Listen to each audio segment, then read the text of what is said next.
Wesh la famille, j'espère que vous allez bien. On se capte les gars pour une nouvelle vidéo. Alors oui, il n'y a pas eu de vidéo, je crois, pendant 2 jours. Désolé, vraiment, je m'excuse. Je sais que vous avez... En fait, tellement que ça fait longtemps qu'on fait des vidéos et ça fait longtemps que ça sort à peu près à la même heure. C'est devenu un peu votre quotidienne. C'est-à-dire qu'il y en a vraiment qui attendent à chaque fois les vidéos, qui sont là dès le début, ou même qui se la gardent, tu sais, pour le soir avant de dormir. Donc je sais que, voilà, vous kiffez les vidéos et il y en a qui sont vraiment des habitués. C'est juste que ces temps-ci, j'étais pas mal occupé, fatigué, mauvais rythme. J'essaye de faire beaucoup de choses et du coup ça fait que des fois je suis mal organisé. On va essayer de reprendre un bon rythme parce que depuis la nouvelle saison de Fortnite je fais que de la merde. Donc du coup les gars, aujourd'hui on se retrouve pour une vidéo assez spéciale. Il n'y aura pas Zap Actu. On va parler de The Kairi et de l'arnaque potentielle qu'il a fait à une influenceuse. Donc avant toute chose je vous laisse me lâcher le petit like si vous n'êtes toujours pas abonné. Abonnez-vous, c'est super important. On parle d'actualité, de buzz, de clash. N'hésitez pas à vous abonner. Sans plus tarder on va passer à la vidéo et j'espère que ça va vous faire plaisir.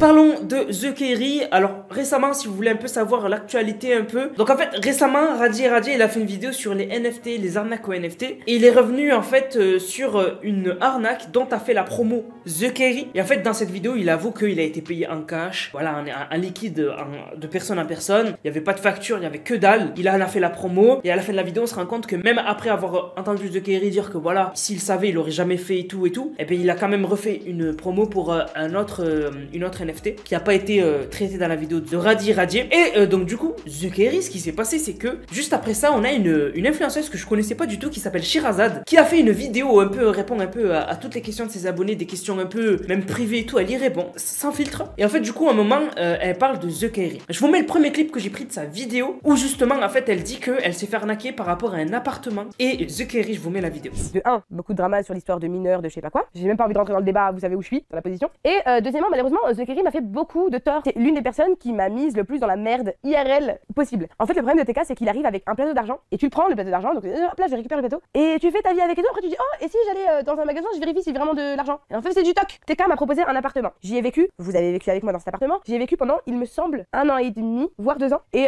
je lui payais un loyer comme je pouvais à chaque fois. Chaque mois, il me disait, voilà, 250 €, tant. J'y allais, il habitait dans le 14e à l'époque. J'y allais, je ramenais du cash. Voilà, tiens, la plupart du temps, c'est Kenny qui récupérait d'ailleurs l'argent. Et puis, il y a un homme que je ne connais pas, au bout de 4 ans, je crois, qui m'envoie un message, c'est très récent, qui m'envoie un mail et qui me dit, bonjour Sherazade, j'ai croisé vos vidéos sur internet, je reconnais mon appartement. Depuis quand vivez-vous là-bas? Et moi, full panique, évidemment, je dis, je suis sincèrement désolée, je suis pas au courant et tout, dites-moi, nanana. Sachez que The Kairi, quand il m'a proposé l'appartement, il me disait qu'il était propriétaire. Donc je payais le propriétaire. J'étais en sous-location, certes, c'est illégal. Cependant, pour moi, je payais le propriétaire. C'est comme s'il vivait avec moi là-bas, ok? Le mec, il vient, il me dit, mais c'est comment? En fait, j'ai pas compris. Comment ça, vous viviez ici pendant 1 an? Je comprends pas. Il y a votre Play 4, pardon. Il y a votre Jimmy Choo. Et il me dit tous les trucs qui ont de la valeur. Genre, il y a votre ordinateur, il y a votre caméra, il y a votre truc, il y a votre. C'est un truc que TK, en fait, je lui ai demandé pendant 1 an. Je crois que j'ai dit, est-ce que je peux récupérer ce qu'il y a? Il m'a toujours dit non. Et du coup, le mec, il me dit, mais il y a ça.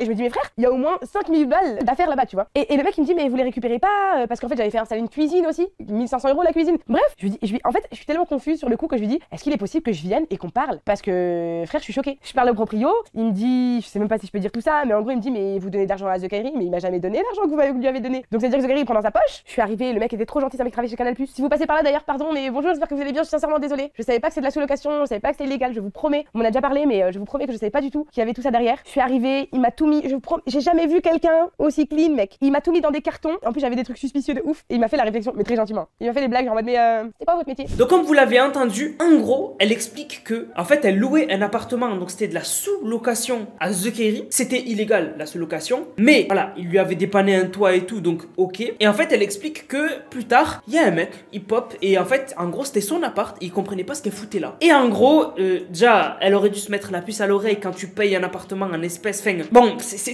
l'histoire en fait elle pue déjà, tu sais, The Kairi, le délire un peu de payer en espèces et tout. Mais vraiment, je me demande comment ça a dû être gênant. Et heureusement qu'elle est tombée sur une personne gentille qui, en fait, s'est rendu compte que c'était son appart, lui a posé des questions et tout. Et même elle, vraiment, elle avait l'air d'être gênée. Encore une fois, quand elle y repense, ça se voit qu'elle est gênée. Donc après, aussi, je voulais rappeler quand même que toute cette histoire, on a que la version de Shirazad. On n'a pas la version de The Kairi. Voilà, parce que moi, je faisais l'erreur à l'époque de, dès que j'ai une petite preuve d'incendier la personne ou quoi. Là on a que le son de cloche de Sherazade, on n'a pas voilà le son de cloche de The Kerry. Donc on sait pas justement, je vais pas dire on sait pas si elle dit vrai ou pas, mais je veux dire est-ce qu'on est au courant, est-ce qu'on a toutes les cartes en main pour pouvoir parler de cette histoire. En tout cas voilà, pour elle payait un appartement à The Kerry et en fait cet appartement là, The Kerry il pouvait même pas le louer puisque ça, en fait ça avait rien à voir avec The Kerry quoi. En fait elle pensait qu'elle louait un appart à The Kerry alors qu'il n'était pas à lui. Et d'ailleurs le proprio n'a jamais vu l'argent qu'elle a payé à The Kerry. C'est incroyable cette histoire, mais ça va encore plus loin, il lui aurait fait une deuxième arnaque, je vous mets le clip. Je pense que dans cette vidéo, vous allez comprendre à quel point je suis débile. Parce que entre l'appartement et les histoires et machin, vous allez vraiment comprendre à quel point je suis conne et j'ai confiance aux gens qui paraissent